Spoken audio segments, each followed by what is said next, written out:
సీనన్న మహిళా రక్షణకు కమిటీలు వేయాలంటారు. ఆఫీసర్స్లో కూడా నిన్నమన్న నేను దాని మీద డిస్కషన్ చేసిన. ఈవెన్ కార్పొరేట్ ఆఫీసులో కూడా ఈ ప్రాబ్లం ఉన్నది. కంప్లైంట్ బాక్స్ ఉండాలి, దానికి సంబంధించిన సెక్యూరిటీ మెజర్స్ తీసుకోవాల్సిన అవసరం ఉంది. తప్పకుండా తీసుకుంటాం. అదేవిధంగా ప్రింట్ మీడియా, ఎలక్ట్రానిక్ మీడియాకు అథారిటీస్ ఉన్నాయి, complaining authority to examine their news and their views. Social మీడియాకు లేదు. డెఫినెట్గా తెలంగాణ రాష్ట్ర ప్రభుత్వం ఎగ్జామిన్ చేసి సోషల్ మీడియాలో ప్రసారం చేసే అవాస్తవాల మీద ఫిర్యాదు చేయడానికి కూడా ఒక వేదికను చేయాలనుకుంటున్నాము. ఎందుకంటే అసలు నకిలీ అని ఎప్పుడు ఉంటుంది, నిజము అబద్ధం అనేది తోడు నీడ లాంటివి.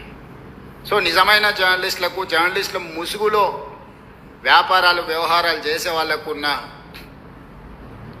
తారతమ్యం ఏముందో దానికోసం ఒక చట్టాన్ని కూడా తేవాలన్న ఆలోచన ఉంది. తప్పకుండా రేపు వచ్చే శాసనసభలో చర్చ చేస్తాం.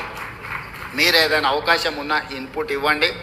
మీకు కొన్ని డెస్క్లో చేసే వాళ్ళకి ఏదో గుర్తింపు కార్డులు సమస్య అన్నట్టుగా కొంతమంది, ఎవరిని అట్లా లేదు. మేము అందరికీ స్పష్టంగా అన్ని అవకాశాలు, డెస్క్ జర్నలిస్ట్కి లేకపోతే మిగతా ఫీల్డ్ జర్నలిస్టులకి ఏం తేడా లేదు. నేను మంత్రి గారితో మీ అందరికీ చెప్పించిన ఈ వేదిక మీద నుంచి కూడా మళ్ళొకసారి చెప్తున్నా. అన్నిటికంటే ముఖ్యంగా మీకు ఇళ్ల పట్టాలు చాలా రోజులు పెండింగ్ ఉంటే నేను వచ్చినాక ఇచ్చినా ఆగిపోయినాయి.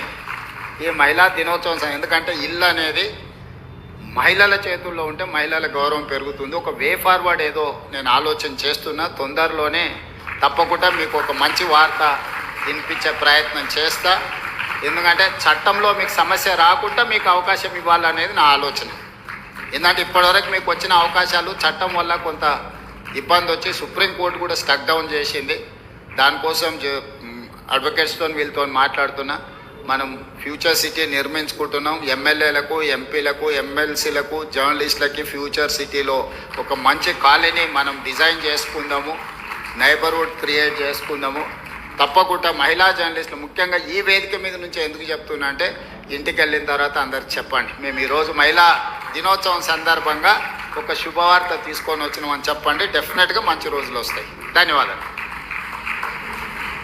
Thank you very much sir. ఎంత స్ఫూర్తివంతమైన చక్కని